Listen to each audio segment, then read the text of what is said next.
¿Qué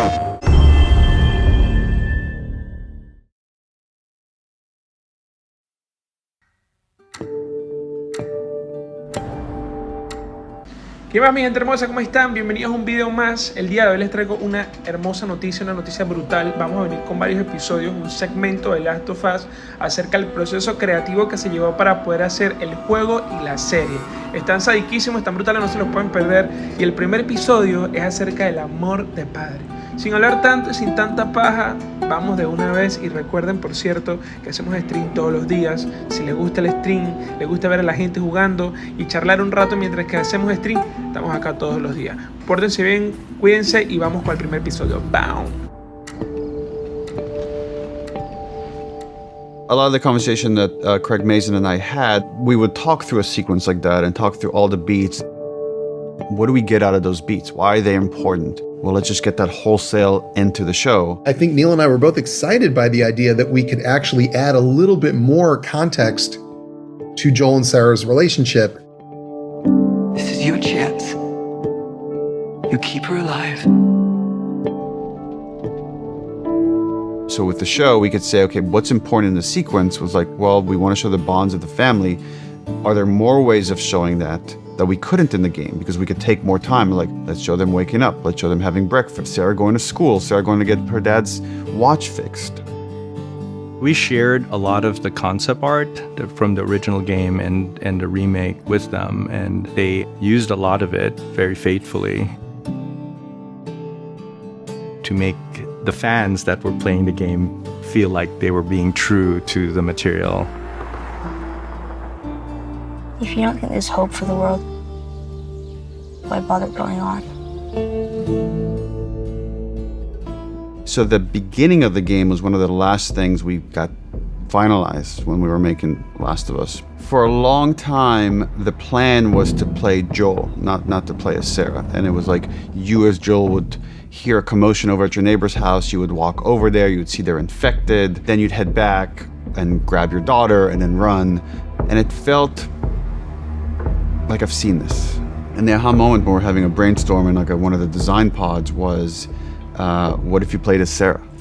Hey. Scoot. It was very important to build the relationship of Joel and Sarah. Here. What's this? Your birthday? To show their characters and what kind of people they are and how they live and relate to each other. You kept complaining about your broken watch. You like it? And then when things change, when things go bad. Dad? Daddy? The fact that you're seeing it through like a very innocent child made everything creepier, scarier. You in here? Quiet sounds mixed with the TV was loud. There seems to be some commotion. We went to the window, the explosion shook the room. Oh, God. Everything was there to create this kind of uneasy tension. These kind of elements of like something is off until Joel comes in and then has to shoot his own neighbor. Jimmy, just stay back! Jimmy, I am warning you! Don't! Where the hell you been? You have any idea what's going on out there? I got some notion. Once you get into the car, you have tension being raised by police cars going through with all the lights spinning around. The view is very claustrophobic. Things are just very close to you. Army's putting up roadblocks on the highway. You look at a sequence like that, as an animator, you're like, oh, this is something that you get really excited for, and then you get really terrified that you're doing because it's a big moment. With doing that, we have to kind of really pull your attention to where we want it to be. That's Lewis's farm. We do that with sound, we do that with animation, we do that with lighting, with fire. All of that is something that an animator put love and care into to make sure it happens exactly the way you're seeing it. But maybe one of the most important things to show in that drive was the family that's asking for help. Let's see what they need. At that moment, Joel shows you who he is. Who do you think you're doing? Keep driving. I got a kid, Joel. So do we. But we have room. Keep driving, Tommy. And Joel is somebody, to survive, he has to control his environment to the best of his ability and make decisions based on what keeps them alive. He's gonna do everything he needs to take care of his daughter.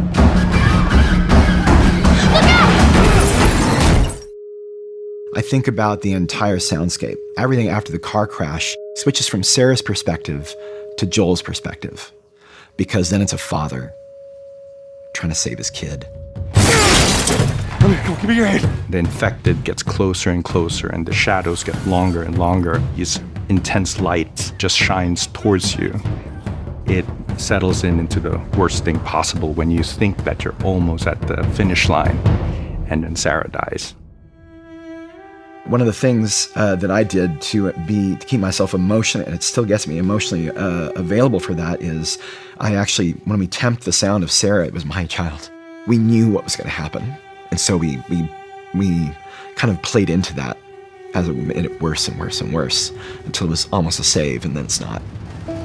It's okay, baby. We're safe. Got a couple of civilians in the outer perimeter. Please advise. Daddy, what about Uncle Tommy?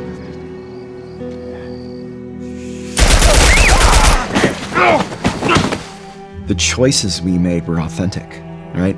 We didn't want to stray away. We wanted to make it grounded. Sarah. Move your hands, baby. I know, baby, I know. It's very powerful to have such a specific beginning to mark and shape the identity of the character thereafter for the rest of the game and for the rest of the show. The simplicity of Sarah's death was actually really hard to get to, and we worked at it so hard. And Hannah Hayes, who played Sarah, did such a fantastic job. She was so believable as like a child dying. I remember that we had a few crew members that walked off set. They felt it was too much to watch that happen multiple times. We have great actors. Pedro and Nico just do this heartbreaking job. I love the game version and I love this version. They live equally in my heart. Sarah. Baby. Don't do this to me, baby. Don't do this to me. Always accessible, always readable, always raw. And I think to try and be honest to that as much as possible was a huge push.